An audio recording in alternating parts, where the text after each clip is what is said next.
this video is going to be on the acids and bases, and this time it's going to be on understanding buffers. So buffer solutions are able to resist changes in pH when small amounts of acids or bases are added, or when diluted.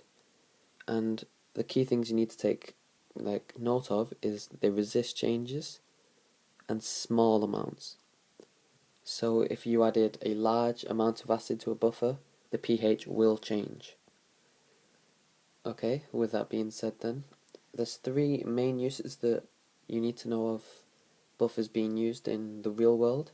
So in laboratories, they're used to calibrate pH meters. In industry, they're used in shampoos. And in our bodies, they're used in the blood. Because let's face it, if our blood changed pH by like 0.1, we could die. Maybe that's an exaggeration, I just made that up. Okay, so there's two types of buffers we need to know about. There's acidic buffers and there's basic buffers. So starting with acidic buffers, these are made from a mixture of a weak acid and one of its salts. They have a pH of less than 7, and I'm sure you could have guessed that because it's acidic, so acidic has to be less than 7. And they work by applying Le Chatelier's principle. So for example, an acidic buffer can be set up between ethanoic acid and sodium ethanoate.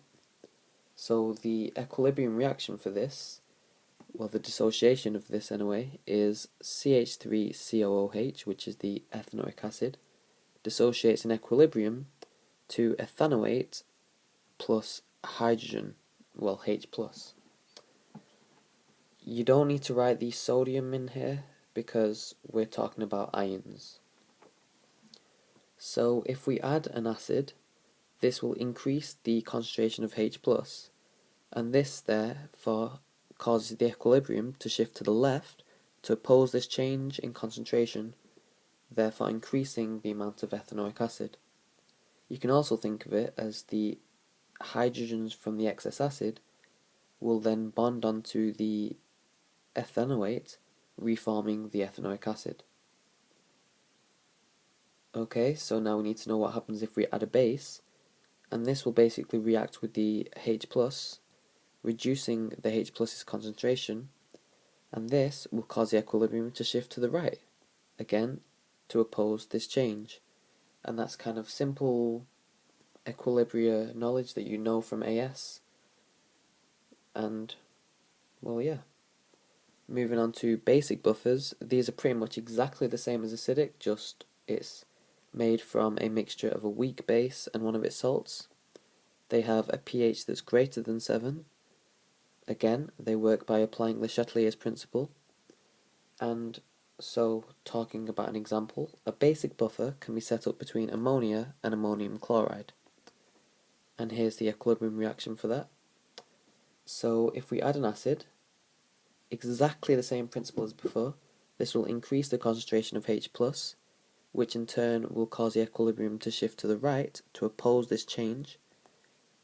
You could similarly find scenarios where you have a hydroxide in your basic buffer and not the hydrogen. In this case, you'll just look at which side the hydroxide's on.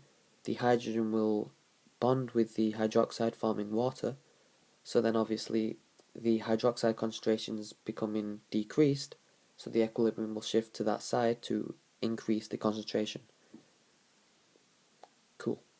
So adding a base, again, this will react with the hydrogen, H+, reducing its concentration, and this causes the equilibrium to shift to the left to oppose this change.